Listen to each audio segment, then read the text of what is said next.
Semoga saya tidak mengecewakan. Terima kasih untuk perkenalannya.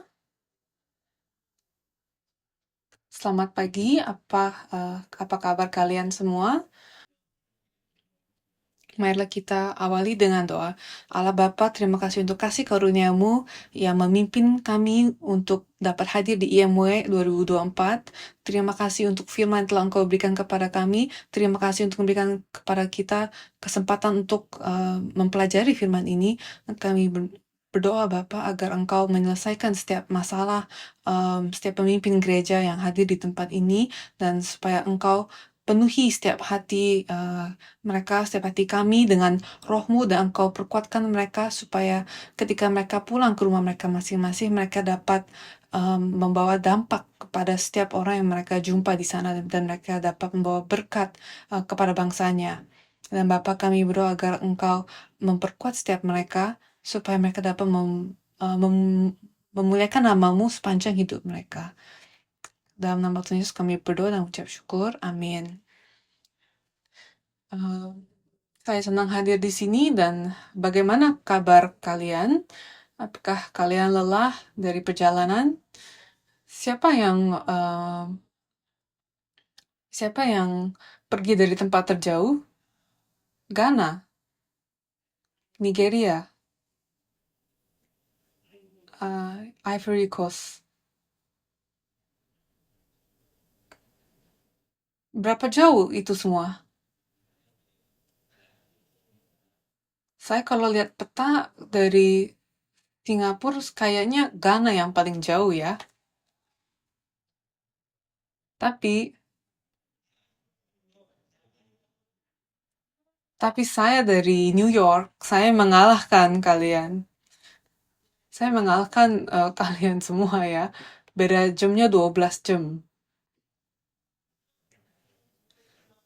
Saya terbang 14 jam ke Korea, tunggu di sana 9 jam untuk transit, dan kemudian lanjut 9 jam lagi untuk eh, terbang ke Singapura, dan itu sangat jauh ya perjalanan saya. Kemudian marilah sekarang kita pelajari bahan kita. Judul khotbahnya adalah bagaimana cara Daud membunuh Goliatnya. Mengapa Goliatnya dan bukan hanya Goliat saja?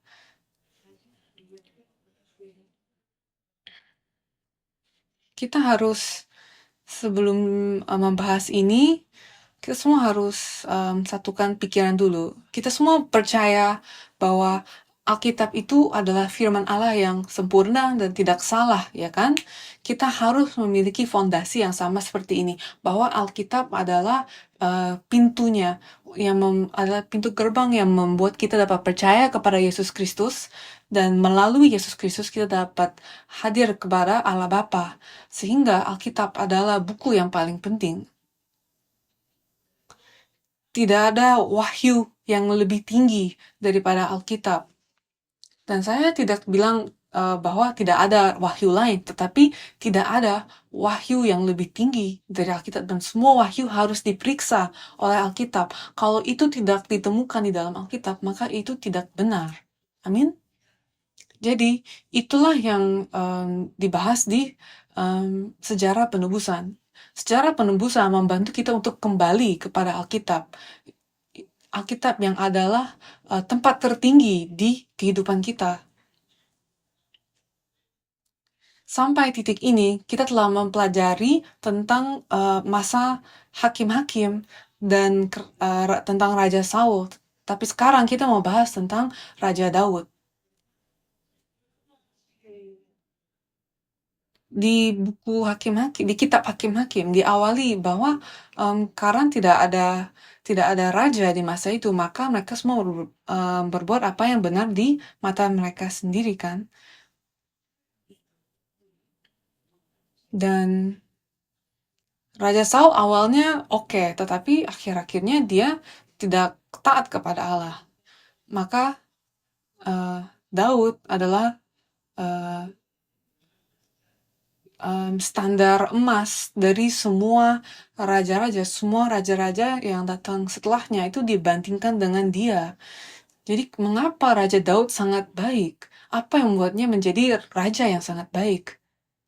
Hanya satu, ia sadar dan percaya dan mengakui bahwa Allah adalah raja yang sesungguhnya, bukan dirinya sendiri. Dan dia menunjukkan itu karena ketika dia menjadi raja atas Israel, hal pertama yang ia lakukan adalah memindahkan tabut perjanjian. Dan tindakan itu menunjukkan bahwa Allah adalah raja sesungguhnya dari bangsa Israel. Dan kita perlu memiliki mindset yang sama, sudut pandang yang sama seperti itu, bahwa Allah adalah pemimpin kita, Allah adalah gembala kita. Dan bukan kita yang gembala gereja ini, kita hanya alat-alatnya. Tetapi kalau kita bilang bahwa akulah pendetanya, akulah pemimpinnya, di saat itulah masalah mulai muncul. Maka dari itu kita akan pelajari tentang hal ini. Dan kita semua tahu tentang kisah Daud dan Goliat. Dan Daud dipilih Samuel ketika dia sekitar 15 tahun. Dan kemudian di pasal 17 ia berlawan dengan Goliat, kan?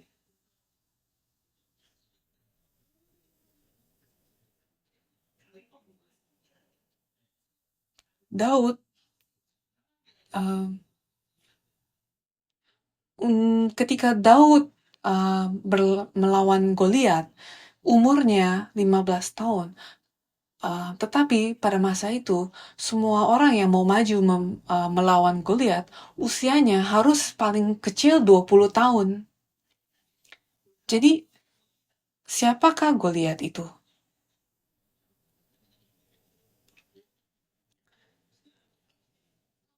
Menurut 1 Samuel pasal 17 ayat 4, dikatakan, lalu tampillah keluar seorang pendekar dari tentara orang Filistin namanya Goliat dari Gat, tingginya 6 hasta sejengkal. Berapa tinggi 6 hasta sejengkal itu?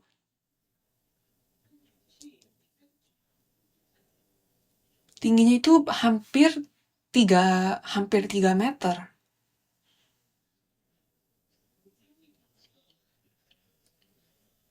Jadi saya lihat online, orang tertinggi yang pernah terekam di sejarah, dan saya temukan orangnya itu Robert Wadlow. Ini gambarnya. Tingginya si Robert Wadlow ini sekitar 2,7 meter.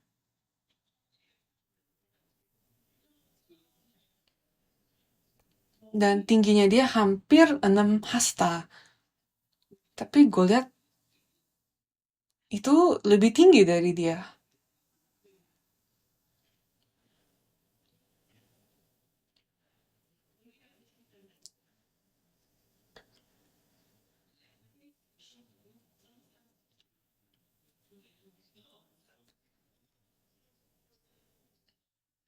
Goliat sekitar 24 cm lebih tinggi daripada orang tertinggi yang terekam di sejarah. Dan di masa lalu mungkin ada orang-orang yang lebih tinggi. Dan bukan mustahil, kan? Karena orang tertinggi yang belum begitu lama aja 2,7 meter. Jadi bukan sesuatu yang mustahil untuk Goliat menjadi setinggi itu.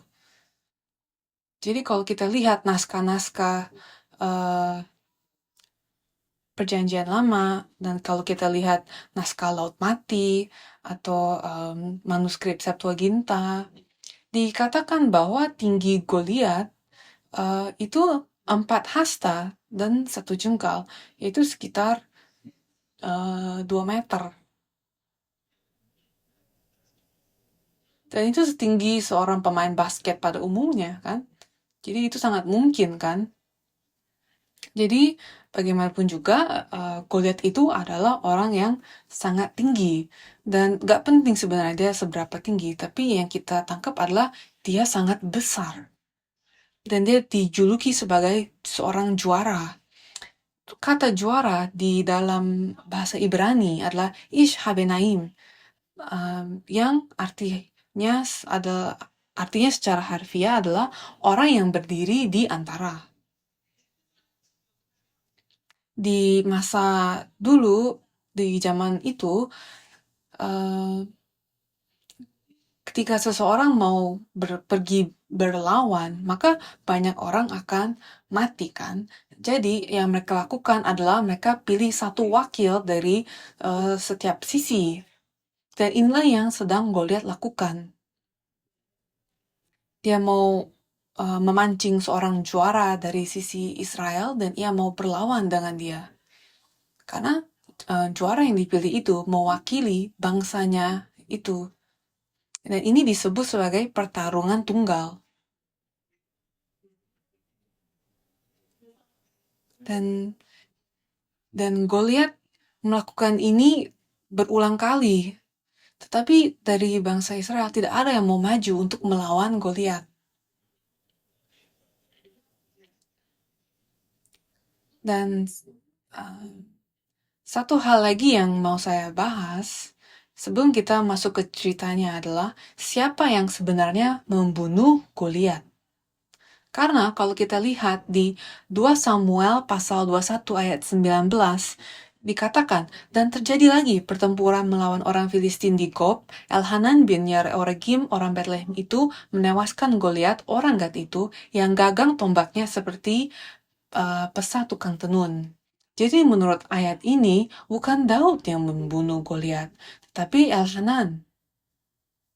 Tapi di 1 Tawarik pasal 20 ayat 5 dikatakan, maka terjadilah lagi pertempuran melawan orang Filistin, lalu Elhanan bin Yair menewaskan Lahmi, saudara Goliat orang Gad itu yang gagang tombaknya seperti pesa tukang tenun.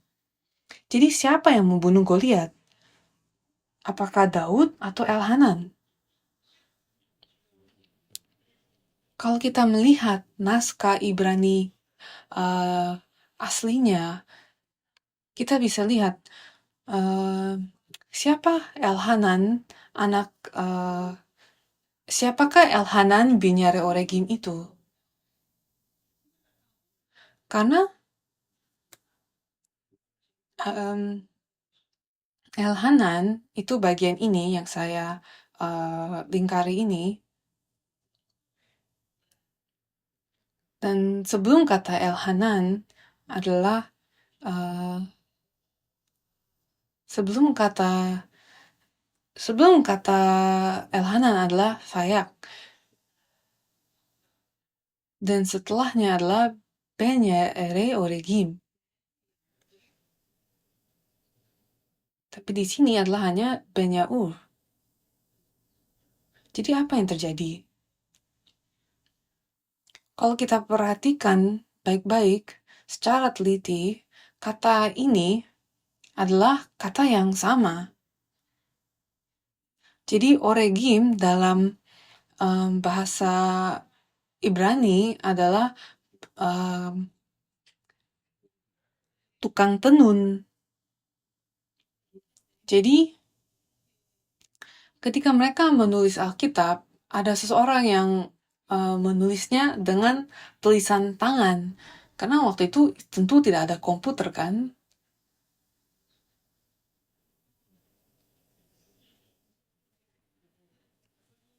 Jadi mungkin saja kata Oregim ini tertulis 2 kali.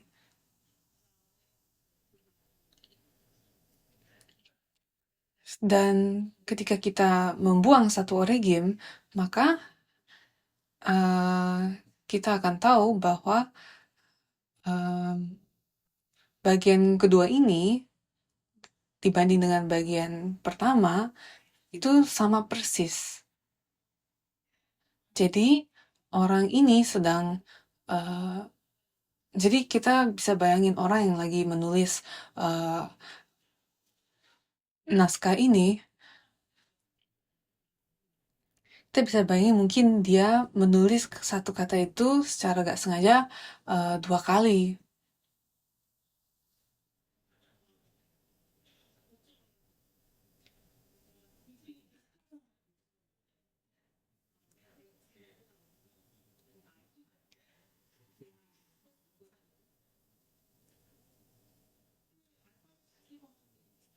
Dan kata ahi ini ditemukan di kedua ayat ini juga kan, dan artinya adalah saudara, saudara lelaki. Jadi kalau kita bandingkan dengan hati-hati, bahwa mungkin ada sebuah kesalahan kata oleh si penulis. Tapi yang benar adalah 1 Tawarik 20 ayat 5. Itu Elhanan, anak Yair,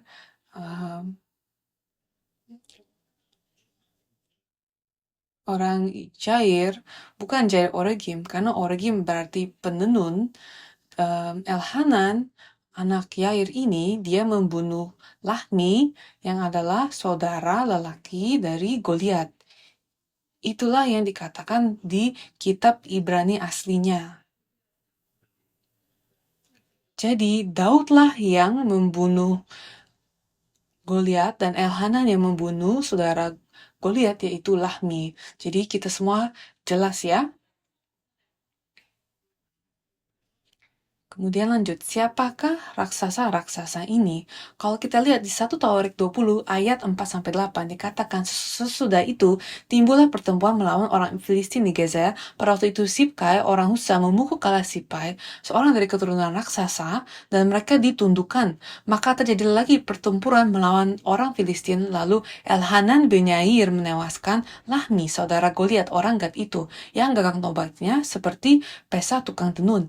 Lalu terjadi lagi pertempuran di Gad, dan di sana ada seorang yang tinggi perawakannya, yang tangannya dan kakinya masing-masing berjari 6, 24 seluruhnya. Juga orang ini termasuk keturunan raksasa. Ia mengolok-olok orang Israel, maka Yonatan anak Simea kakak Daud menewaskannya. Orang-orang ini termasuk keturunan raksasa di Gad, mereka tewas oleh tangan Daud dan oleh tangan orang-orangnya. Jadi kita lihat ada banyak raksasa di sini.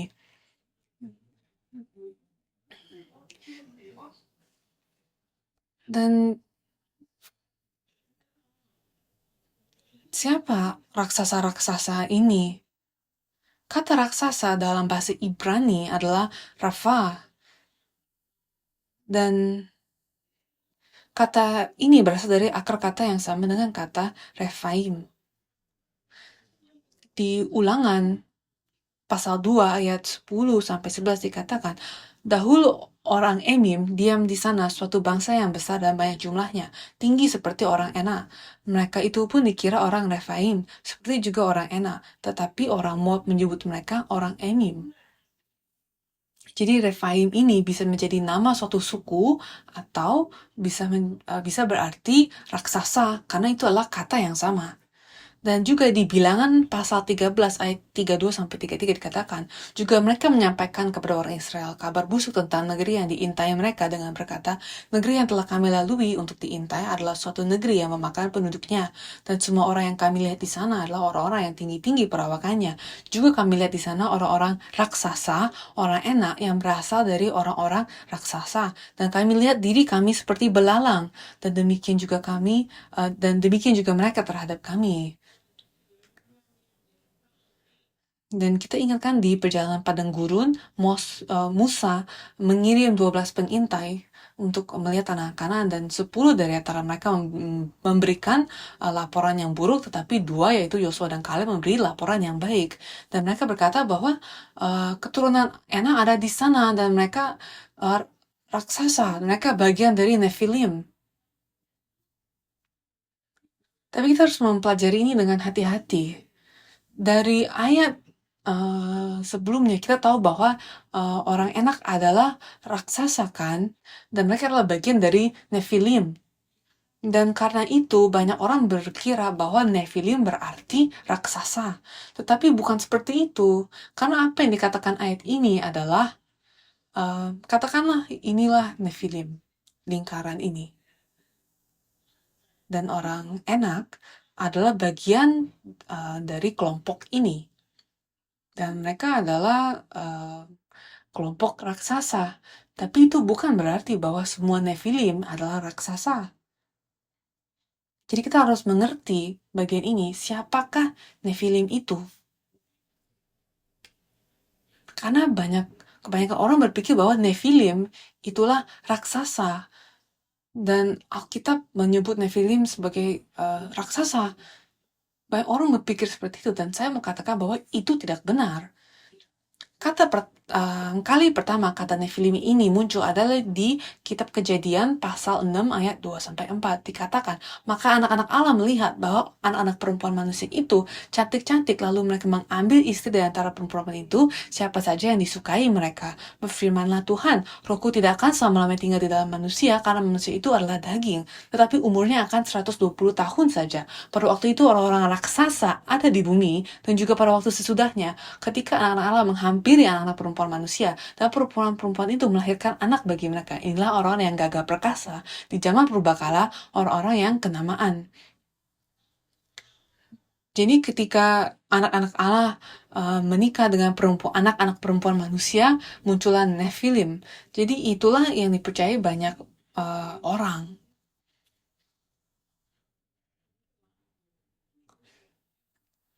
Dan pandangan yang paling terkenal dari interpretasi ayat ini adalah bahwa Nephilim adalah raksasa keturunan malaikat yang menikahi anak-anak perempuan manusia.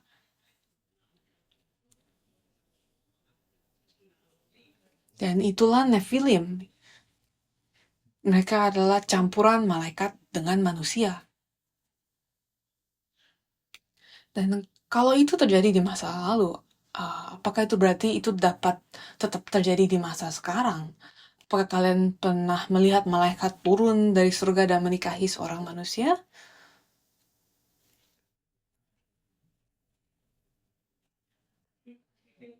Mungkin ada yang pernah merasa saya telah menikahi seorang malaikat karena sangat cantik dia.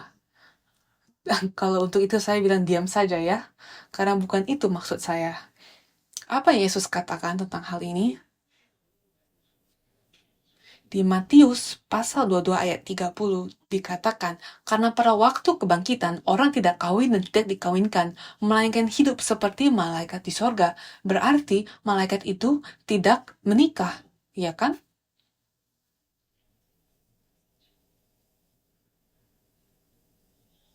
Jadi, jika Nephilim adalah deskripsi dari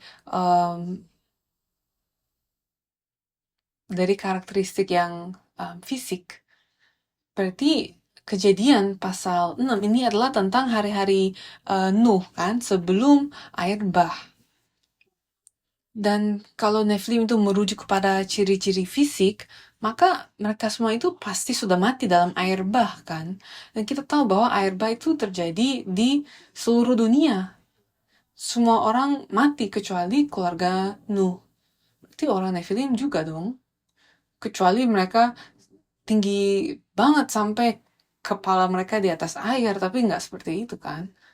Jadi mereka semua pasti mati. Jadi bagaimana mungkin sekarang di Kanaan ada lebih banyak orang Nephilim pada masa Musa? Mereka yang berkata bahwa malaikat turun lagi dengan mereka yang mengatakan bahwa malaikat turun dan menikahi manusia. Mereka percaya bahwa ya mereka turun lagi dan menikahi lebih banyak manusia dan melahirkan lebih banyak Nephilim. Namun kita telah mengetahui bahwa malaikat tidak menikah, sehingga Nephilim itu tidak merujuk kepada ciri-ciri fisik, tetapi ciri-ciri yang rohani. Jadi siapa anak-anak Allah? Siapa anak-anak Allah? Kita, ya kan? Amin.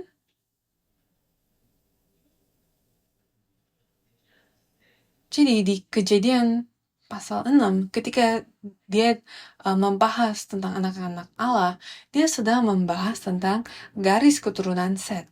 Karena kita harus ingat bahwa Adam memiliki dua anak, Kain dan Set. Kain dan Abel, tetapi Abel dibunuh Kain, maka untuk menggantikan Abel muncullah Set. Dan melalui Set ada Nuh, ya kan? Tetapi garis keturunan Kain semuanya sangat berdosa sehingga mereka semua mati di kejadian air bah. Jadi anak-anak Allah yang dikatakan di sini sedang membahas tentang garis keturunan Set. Sedangkan anak-anak perempuan manusia itu adalah tentang garis keturunan Kain. Di Lukas pasal 3 ayat 38 dikatakan, anak Enos, anak Set, anak Adam, anak Allah. Inilah garis keturunan Set kan yang dibahas di ayat ini. Jadi garis keturunan ini melalui Set itu adalah garis keturunan yang mewakili anak-anak Allah. Inilah anak-anak Allah itu, yaitu keturunan dari Set yang setia. Dan kemudian di Galatia 3 ayat 26 dikatakan, sebab kamu semua adalah anak-anak Allah karena iman di dalam Yesus Kristus. Dan Alkitab menuliskan ini dengan sangat jelas kan? Dan anak-anak perempuan manusia adalah keturunan dari garis keturunan Kain. Dikatakan kan di Kejadian 4 ayat 16 bahwa jadi sebenarnya yang sedang dilukiskan di Kejadian 6 ayat 2-4 ini adalah bahwa ada beberapa anak-anak keturunan Set, yaitu anak-anak Allah, yang melihat anak-anak keturunan Kain dan mereka menerimanya. Jadi mereka bercampur dengan anak-anak keturunan Set.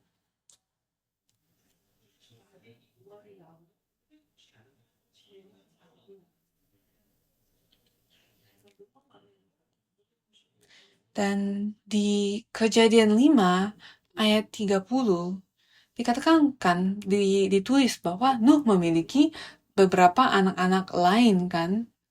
Jadi anak-anak lain ini yang Nuh miliki, mereka adalah bagian dari keturunan Set, yaitu anak-anak Allah kan. Tetapi yang dilukiskan di Kejadian 6 adalah anak-anak ini mereka meninggalkan iman mereka dan mereka menikahi dengan garis keturunan Kain dan anak-anak mereka disebut sebagai Nephilim. Jadi kata Nephilim sangat sulit untuk dideskripsikan, tetapi salah satu definisinya adalah bukan orang raksasa, tetapi Nephilim adalah orang yang telah jatuh, pemberontak, murtad, bukan raksasa. Inilah yang dikatakan di dalam leksikon Gesenius. Jadi Nephilim itulah mereka yang jatuh. Mereka adalah orang-orang yang percaya kepada Allah awalnya, namun mereka jatuh dan menerima gaya hidup yang penuh dosa dari keturunan Kain. Itulah orang Nephilim.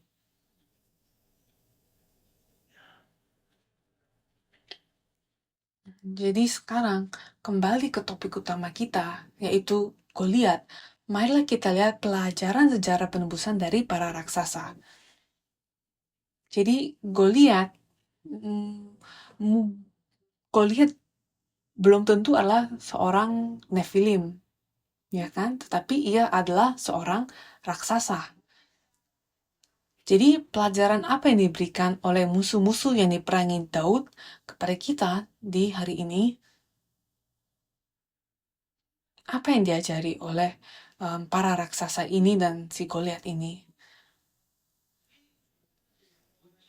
Sejarah penebusan selalu mencari interpretasi penebusan dari setiap kisah. Contohnya, kita percaya bahwa Daud dan Goliat dulu sekitar 3.000 tahun yang lalu berperang melawan satu sama lain kan, karena ini ditulis di dalam Alkitab. Amin. Kita semua percaya dengan ini kan. Jadi ini telah terjadi di sejarah kita, dan tapi kalau kita percaya bahwa ini telah terjadi di masa lampau, di sejarah kita, apa hubungannya dengan kita hari ini? Jadi, sejarah penebusan membantu kita untuk mengangkat ini ke titik di mana kita dapat menemukan Yesus Kristus di dalam kisahnya. Jadi, Daud melawan Goliat. Daud adalah sosok Yesus Kristus dan Goliat adalah sosok iblis, yaitu setan atau antikristus atau iblis. Jadi ada banyak musuh Allah sepanjang kitab kan? Dan apakah kalian tahu apa arti setan di dalam bahasa Ibrani? Karena itu bukan hanya sebuah nama, tetapi kata syaitan dalam bahasa Ibrani berarti musuh. Jadi musuh apapun Allah adalah syaitan. Jadi Goliat adalah musuh Allah kan? Berarti Goliat mengajari kita beberapa ciri-ciri dari syaitan atau si iblis atau antikristus. Dan Daud merujuk kepada Yesus kan, sehingga karakteristiknya juga menunjukkan beberapa ciri-ciri Yesus Kristus. Dan itu harus diaplikasikan kepada diri kita kan. Jadi inilah langkah-langkah yang harus kita ambil untuk dapat menemukan suatu interpretasi sejarah penebusan. Karena ini kisah ini sungguh-sungguh terjadi di masa lampau, tetapi ini juga menunjuk kepada Yesus, sehingga itu masih ada aplikasinya kepada kehidupan kita hari ini. Jadi sekarang, melalui Goliat, kita akan pelajari tentang setan. Kita akan melihat siapakah dia, siapakah Goliat. Pertama, dia adalah seorang penghasut. Dia disebut sebagai seorang juara kan. Di 1 Samuel 17 ayat 10 dikatakan bahwa dia sedang menantang Israel kan.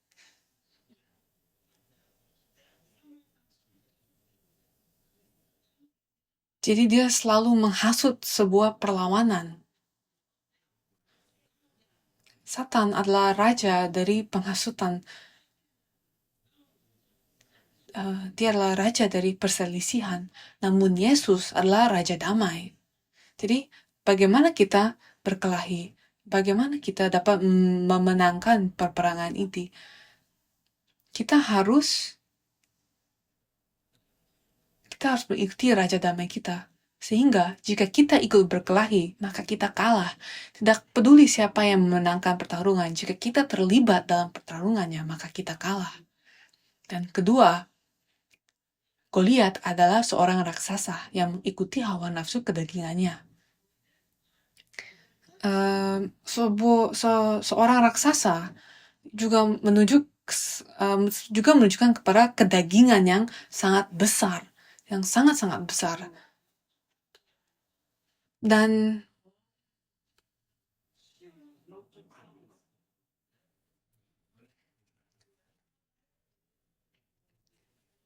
setiap manusia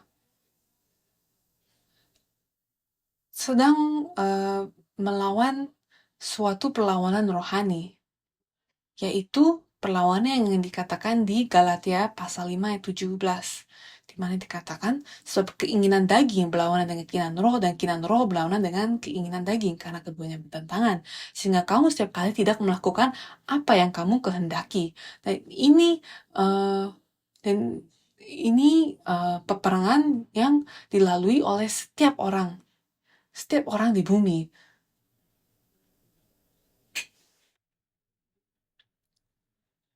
Dan Goliat adalah sebuah kedagingan yang raksasa. Dan di Roma di Roma 8 ayat 6-7 dikatakan, karena keinginan daging adalah maut, tapi keinginan roh adalah hidup dan damai sejahtera. Sebab keinginan daging adalah perseteruan terhadap Allah, karena ia tidak takluk kepada hukum Allah. Hal ini memang tidak mungkin baginya. Jadi inilah kedagingan, yaitu musuh Allah. Dan Goliat adalah wakil dari kedagingan yang raksasa, yang besar sekali. Dan itulah setan, itulah antikristus, itulah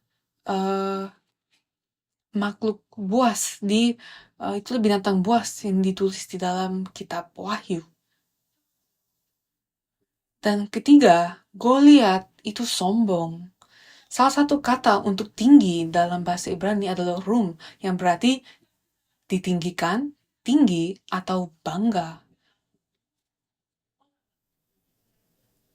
Jadi kata tinggi itu juga dapat berarti uh, uh, bangga, yang menunjuk pada sebuah rasa kesombongan diri.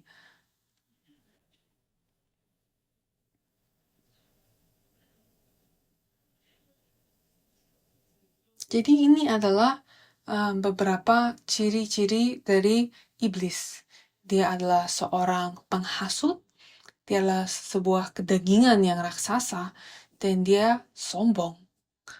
Jadi bagaimana Daud melawan ini semua? Apa senjata yang digunakan Daud? Di 1 Samuel 17 ayat 40 dikatakan, lalu Daud mengambil tongkatnya di tangannya, dipilihnya dari dasar sungai 5 batu yang licin dan ditaruhnya dalam kantung gembala yang dibawanya, yakni tempat batu-batu, sedang umbannya dipegangnya di tangannya. Demikianlah ia mendekati orang Filistin itu.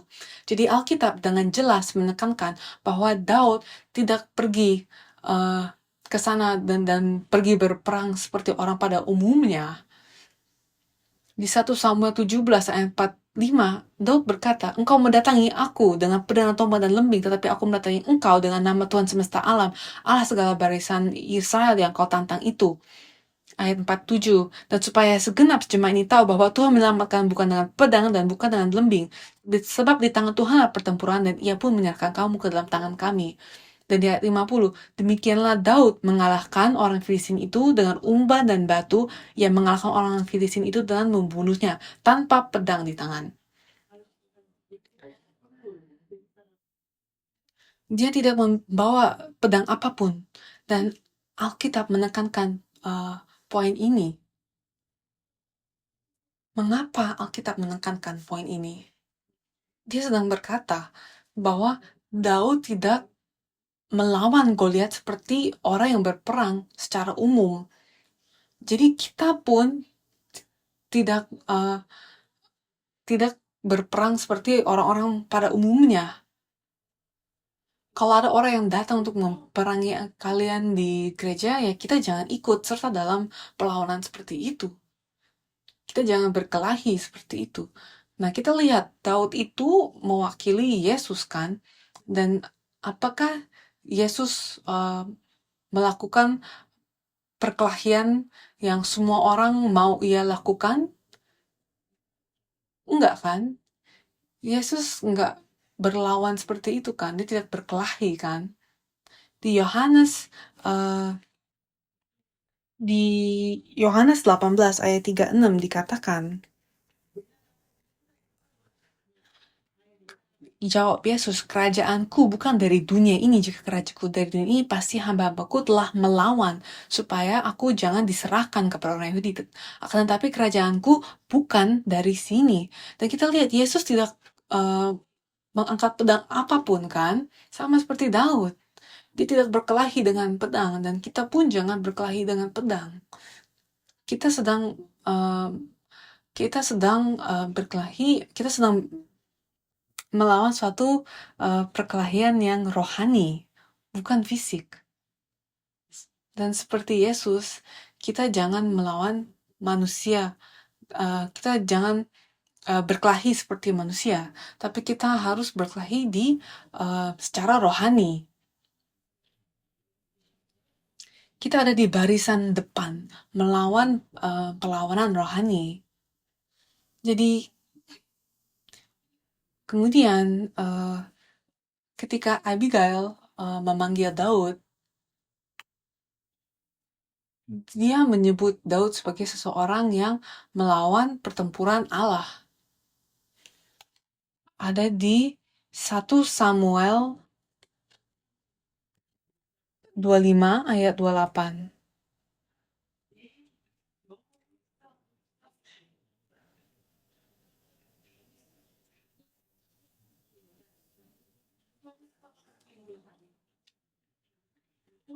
Jadi sebagai seorang pemimpin gereja, kita harus uh, kita harus melawan pertempuran Allah, bukan pertempuran kita sendiri, karena itu hanya akan membawa pemisahan. Kita harus bertempur secara rohani. Di 2 Korintus 10 ayat 3-5 dikatakan, memang kami masih hidup di dunia, tapi kami tidak berjuang secara duniawi, karena senjata kami dari dalam perjuangan bukanlah senjata duniawi, melainkan senjata yang diperlengkapi dengan kuasa Allah yang sanggup untuk menentukan benteng-benteng, karena senjata kami adalah perjuangan bukanlah senjata duniawi, melainkan senjata yang diperlengkapi dengan kuasa Allah yang sanggup untuk meruntuhkan benteng-benteng. Haleluya. Inilah pertemuan yang harus kita perjuangkan.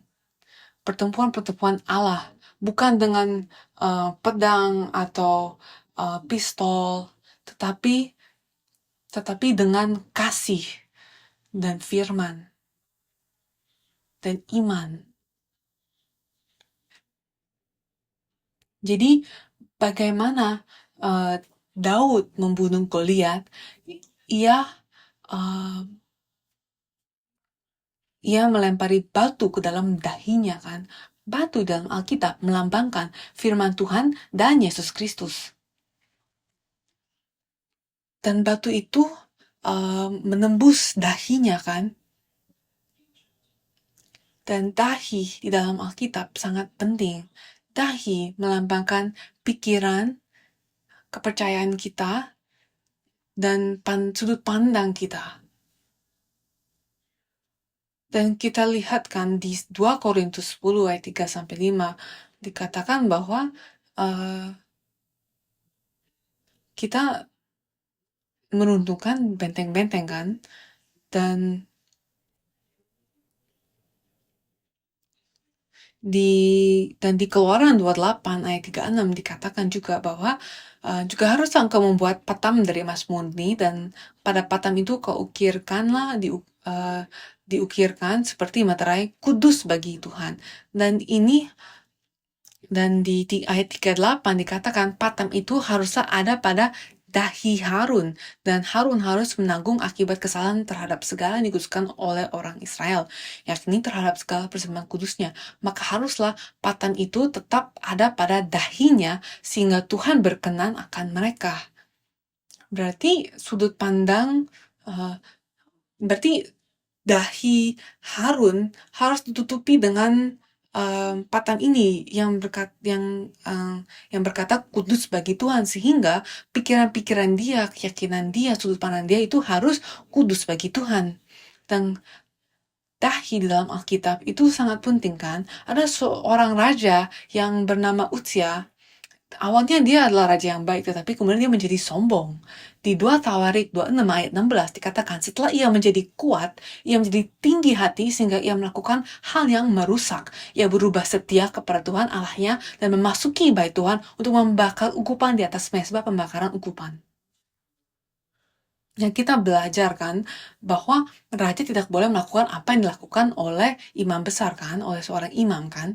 Dan di ayat 19 dikatakan, tetapi Uzia dengan bokor ukupan di tangannya untuk dibakar menjadi marah. Sementara amarahnya meluap terhadap para imam, timbullah penyakit kusta pada dahinya di hadapan para imam di rumah Tuhan, dekat mezbah pembakaran ukupan. Jadi kusta itu muncul di mana? Di dahinya. Imam-imam saat itu tuh mau menghentikan dia, Uzia berhenti, jangan lakukan ini. Tetapi dia tidak mau berhenti karena dia sangat sombong kan. Dan itu adalah sangat susah untuk kita mengubah pikiran seorang yang sombong, karena orang yang sombong berpikir bahwa dia selalu benar. Dan dahinya itu sekeras batu, tidak bisa diubah.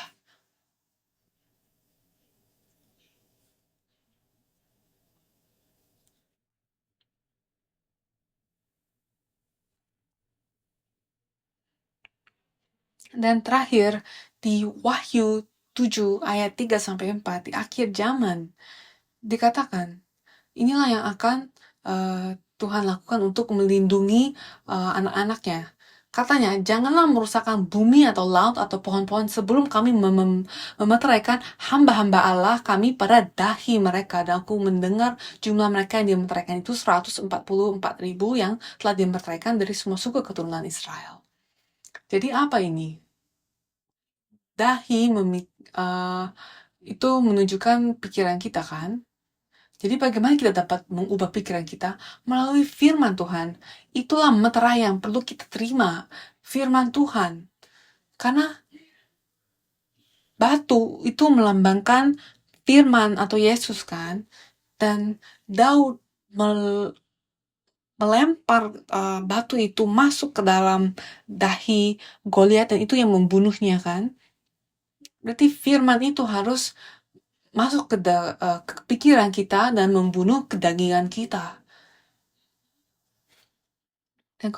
Dan di Wahyu 13 ayat 16-18 dikatakan, dan ia menyebabkan sehingga kepada semua orang kecil atau besar, kaya atau miskin, merdeka atau hamba, diberi tanda pada tangan kanannya atau pada dahinya, dan tidak seorang pun yang dapat membeli atau menjual selain daripada mereka yang memakai tanda itu, yaitu nama binatang itu atau bilangan namanya. Yang penting di sini ialah hikmat. Barang siapa yang bijaksana, baiklah ia menghitung bilangan itu, karena bilangan itu adalah bilangan seorang manusia dan bilangannya ialah 666.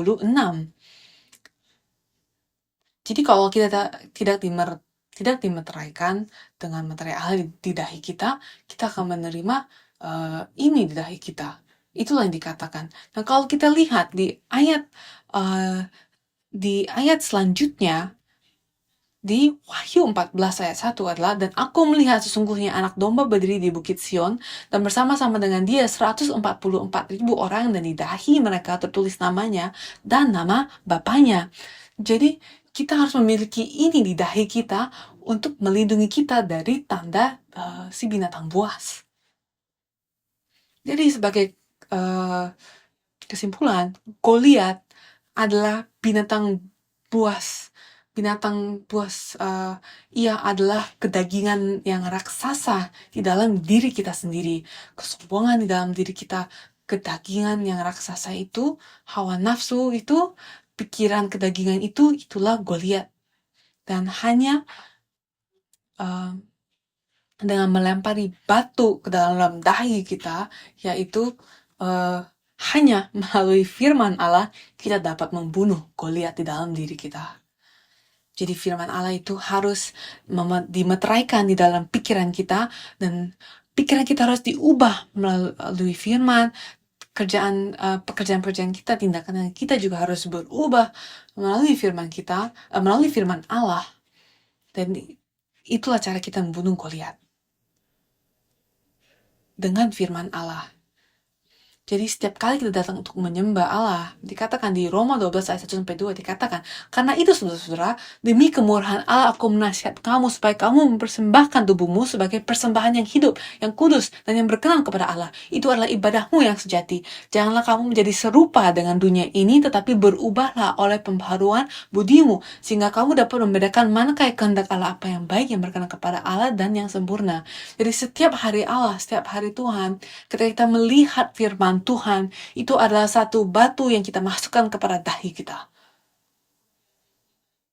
Jadi seperti yang telah saya katakan pada awal, itulah yang sedang kalian lakukan di tempat ini. Ketika kalian sedang menonton video-video horor, ketika kalian sedang membagikan itu kepada jemaat-jemaat kalian, kalian sedang memberikan kepada mereka batu untuk mereka berperang melawan Goliat di dalam diri mereka. Tetapi kalau kita tidak memberikan batu itu, mereka akan dimakan oleh Goliat. Dan inilah pekerjaan yang sedang kita lakukan.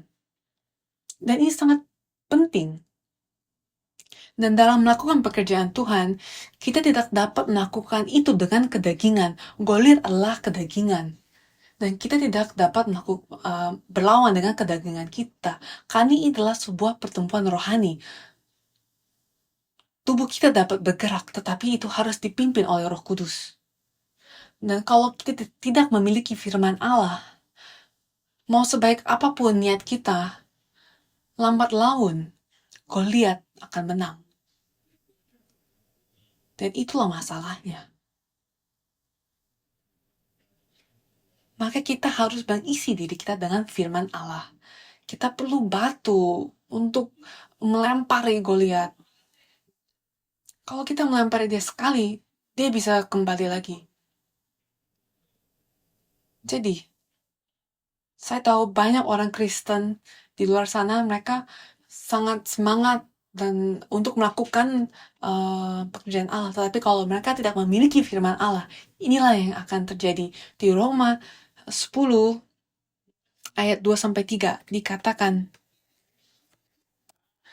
sebab aku dapat memberi kesaksian tentang mereka, bahwa mereka sungguh-sungguh giat untuk Allah, tetapi tanpa pengertian yang benar, sebab oleh karena mereka tidak mengenal kebenaran Allah, dan oleh karena mereka berusaha untuk mendirikan kebenaran mereka sendiri, maka mereka tidak takluk kepada kebenaran Allah. Jadi kalau kita memiliki giat untuk Allah tanpa kebenaran Allah, kita hanya akan membangun kebenaran kita sendiri. Kita melakukan ini untuk Allah, itu untuk Allah, saya baik. Tetapi itu bukan yang Allah inginkan.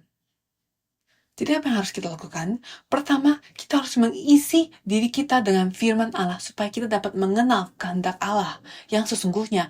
Tanpa memiliki firman Allah dan hanya memiliki giat untuk Allah, ayat ini melukiskan apa yang akan terjadi. Di 1 Korintus 2 ayat 8 dikatakan,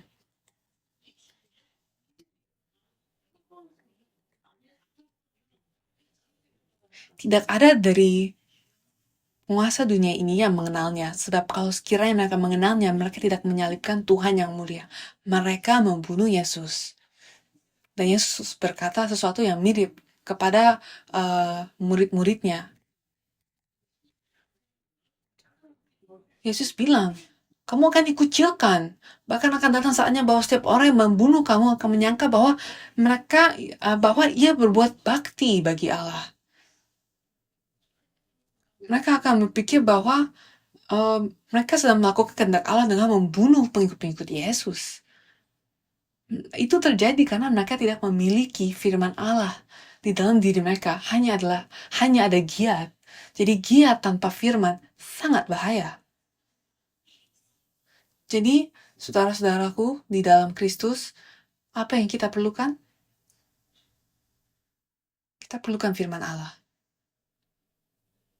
Itulah satu-satunya hal yang dapat membunuh Goliat. Itulah batunya. Kita harus mengubah pikiran kita sesuai dengan firman Allah. Itulah satu-satunya cara untuk kita dapat melakukan pekerjaan Allah. Kalau kita hanya memiliki giat yang baik, semangat yang baik, tapi tidak memiliki firman, kita akan menjadi seperti ini. Sangat bahaya. Jadi kita semua sedang berkumpul di sini karena kita ingin menyampaikan firman Tuhan kepada jemaat kita, kan? Amin. Jadi marilah kita setia kepada firman Allah. Ini adalah bagian yang paling penting. Ya, pekerjaan yang paling penting yang dapat kita lakukan. Ini adalah peperangan rohani kita. Firman Allah harus menjadi hal yang paling penting di dalam kehidupan kita. Amin. Marilah kita berdoa. Allah Bapa, kami mengucap syukur kepadamu untuk kasih karunia-Mu. Kami mengucap syukur kepadamu